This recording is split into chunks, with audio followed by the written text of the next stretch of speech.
Hi guys, welcome back to my channel. If you are new here, hi, my name is Mary and I give you guys an extra warm welcome. I would love it if you grabbed a snack, stayed for a while, and click the subscribe button. I would love to have you. And if you're a returning viewer, thank you so much for coming back. I appreciate you more than you know. So as you can tell by the title of the video, my ultra matte bronzer from Melt Cosmetics came in yesterday, so I'm filming with it today.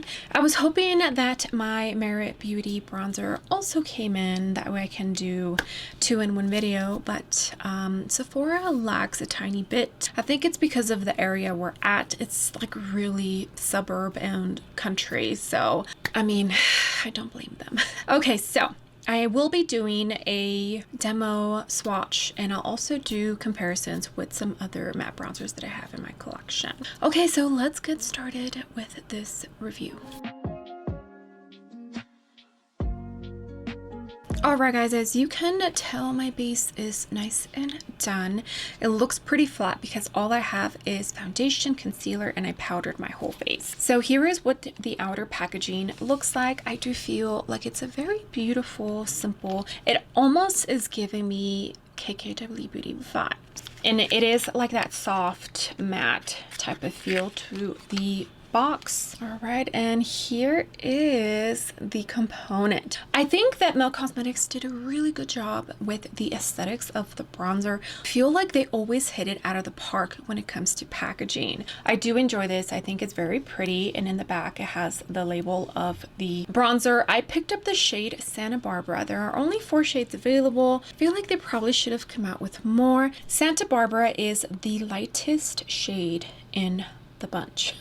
Okay, so Santa Barbara, which is the shade I purchased, Santa Cruz, Malibu, and Long Beach. Melt Cosmetics headquarters is in California, so the names totally make sense. I went with Santa Barbara because I felt like the second lightest shade, Santa Cruz, was more of a cool tone and in my pool more of a sculpting shade than a bronzing shade. Now I know they're calling it like a bronzer slash sculpting shade, like it's not meant to be one or the other. You should be able to use it for both. I wanted it to use it more as a bronzer really, so that's why I went with the first shade. This Melt Cosmetics matte bronzer has an 18-month shelf life and it was made in the USA, which I actually absolutely love. I enjoy when products are made in the USA. Okay, so you see this? This is supposed to be the lightest shade. I don't know how that's going to go for the fairest of the fairest. Like, you would have to tread really softly. I can't believe that this is the lightest shade. Although for your darker complexion individuals, that's like a good problem to have, right? All right, let's get her swatched. It does have a mirror and it looks like a really nice mirror. $39 is what this bronzer retails for. Okay, so it definitely feels like a matte powder. It does not feel super soft or anything like that. Here is the swatch. Yeah, so this is supposed to be the lightest shade. Okay, I feel like swatched, you can really tell the warmth of it, which is good because that's what I wanted it for. I wanted a bronzer. Okay, so let's get started. I am going to use a Melt Cosmetics brush. This is part of the Amor y Mariposas collection. This is the brush 779. I am going to dip into this bronzer and see. I am going to tap it a tiny bit just because I don't know how pigmented. I have no contour or anything. I just want to see how this looks on its own. Okay, so it's definitely warm once I put it on my skin. And I would say it's pigmented, but not too overly pigmented where you have to tread softly. I feel like it's looking patchy.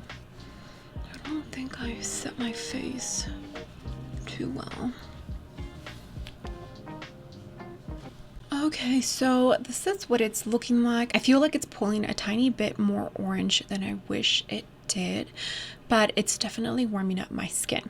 I'm going to switch brushes and see. I felt like it was looking a tiny bit patchy on this side. So I'm going to see if it was the brush, maybe just the fibers in that brush is not working well with the powder, even though it's a Melt Cosmetics brush. But let's just see. I am going in with a Sigma Soft Blend 60.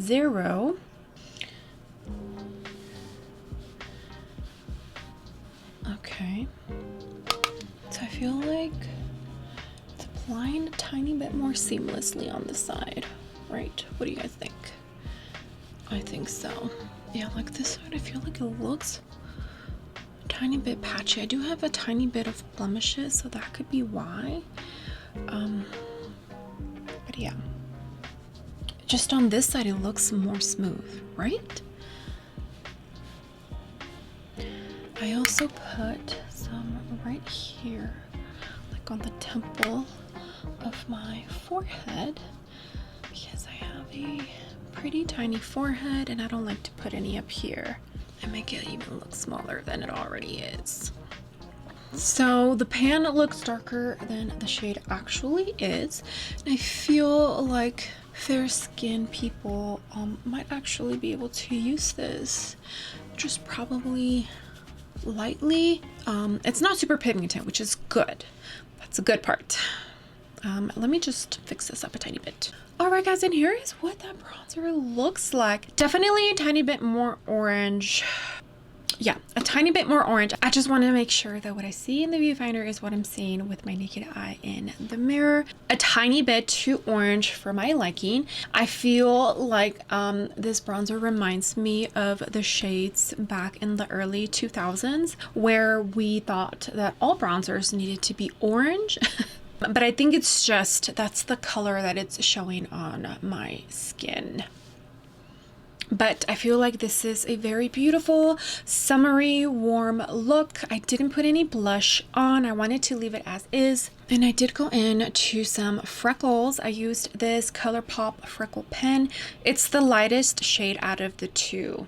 I just feel that when I use that shade, they look more natural. Kind of, sort of. Okay, so I prefer the Sigma brush, the Soft Blend 60 over the Melt Cosmetics brush. I felt like with this one, this side it just looked a tiny bit too patchy and this side just looks a tiny bit more smooth. On this one, I tried to fix the patching a tiny bit, but you can still kind of see it.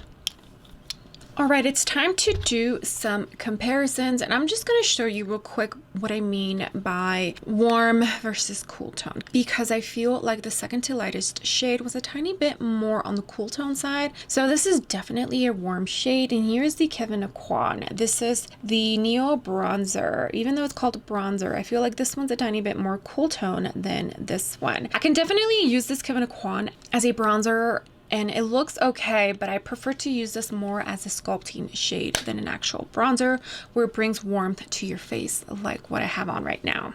I just wanted to compare. Also, I don't think I mentioned, this is a magnetic closure, which is nice. I really do enjoy the packaging. It almost reminds me of the Charlotte Tilbury, the Big Cream Bronzer. Okay, so I'm going to do some swatches on my hand. I pulled out the Dior. This is the Natural Bronze. I swatched it to see if it has, I don't think it has any like shimmer or sheen in it. I think it's like an actual matte bronzer, at least it looks like it is.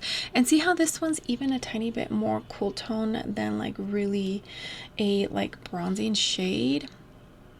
There is that. All right, the next one I'm going to swatch is Makeup by Mario. This is the Soft Sculpt Bronzer, and this is in the shade Medium. What it looks like. So this one's definitely warm, but I don't feel like it pulls as orange, see, as the Melt Cosmetics. I also pulled out the Jumbo Charlotte Tilbury. This is the Airbrush Bronzer in shade 2, which is medium. And this one's definitely a matte bronzer. And it also pulls more neutral than warm, really.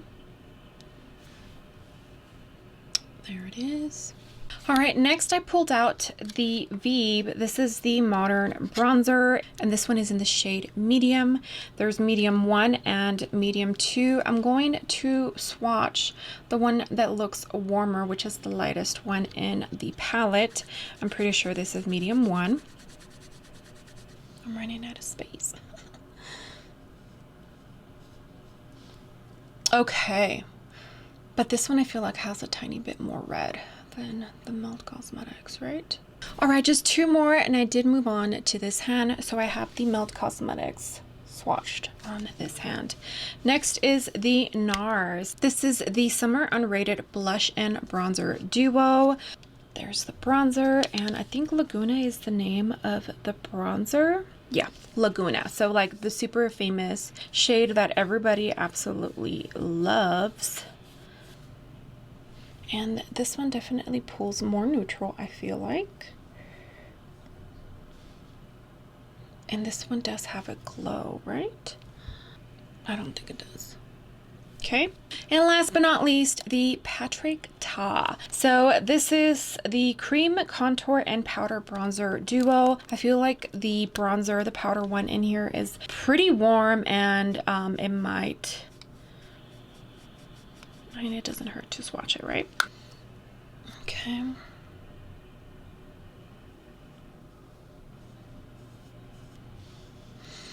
All right. Okay, so I don't feel like any of the swatches I swatched today compare to the one that I have. No, not at all. Which is good. That means that it's actually a different shade in my collection, which makes sense because it's a little bit orange. And like I said, I don't like orange bronzers. They just reminded me of like early 2000s where we all had that orange stripe on our cheeks. All right, guys, so let's talk about this new Melt Cosmetics matte bronzer. This shade is, it's pretty. It's a beautiful shade. I just don't like it when they pull a tiny bit more orange. I don't feel it looks bad at all. I actually look very sun-kissed and glowy right now, and I'm not mad at it. Packaging, A+. I always feel, like I said earlier in the video, that Melt Cosmetics really does knock it out of the park when it comes to packaging. This unicorn is absolutely beautiful. I love the aesthetics of it, the feel of it. Like, they did such a good job. Here's the back. I didn't show you the back. The actual component itself, I love this. It's just very bronzy, very summer like. In the back it has the sticker, like I said earlier, and it does not have the shelf life on here. It only has it on the unicorn. So if you want to write it down because it's not anywhere on here. This shade, like I said, is the lightest shade. It definitely looks deeper in the pan than it does once you actually apply it. There's pigment, but it's not like bam in your face pigment where you have to tread really softly, which is actually really nice. And I think that fair skin individuals are actually going to be able to use this. Hopefully it doesn't pull so orange on you as it does on me. But like I said, this actually looks very pretty. I'm not mad at what I'm looking at. Just aesthetics, A+. Price, $39. I don't know. I feel like that's a little steep for what it actually is. Now, I feel like Melt Cosmetics is a little bit more on like the higher end price of things. So I mean, even though $39 is a tiny bit expensive, I feel like that coincides with their brand and their pricing. So would I recommend this bronzer? I feel like it's a pretty bronzer. I feel like it worked great with the right brush, but I don't feel like this is something you absolutely need. I'm pretty sure you have tons of matte bronzers in your makeup collection and you can skip on this. Now, if you are a Melt Cosmetics stan, I think you're going to really enjoy this. So personal preference is up to you if you want to support the brand or not, but I don't feel like it's something you need to run out and get. Maybe wait for a sale, or when it comes to Sephora, that way you can get some points and free shipping, because after shipping and everything, actually, was it free? I don't remember, but it was like almost $42 that I paid for this. So yeah, those are my thoughts on this bronzer. You saw some comparisons, you saw me apply it, and yeah. All right, guys, well, that is going to conclude this video. I hope you enjoyed it. I hope it was helpful and it helps you decide whether you need to purchase this item or not. I enjoy watching reviews before I purchase something, especially if I don't buy it on launch day. It has helped me out to watch some reviews before purchasing some products for sure. So hopefully it helps at least one of you guys. Okay, so with that being said, I would love it if you gave this video a big ol' thumbs up. I would greatly appreciate it, and you would definitely help me out in the algorithm of hopefully bringing some new fresh eyes to my channel. And if you haven't done so already, I would love it if you joined my small YouTube family by clicking the subscribe button. I would love to have you. Alright guys, I will see you on the next video. Bye!